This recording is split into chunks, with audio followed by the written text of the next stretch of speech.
Hey guys, in this video, I'll show you how to convert SPayLater into GCash. Alright, let's begin. First, the first thing you need to do is find the QR code of the merchant.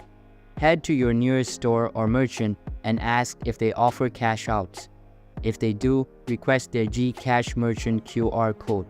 Once you have the QR code, tap the home button on your device and select the scan QR code option. Then, scan the merchant's QR code. After scanning, you should see a prompt on your screen. Next, enter the amount you want to pay. For example, if you want to enter 500 pesos, type that amount in and click the next button.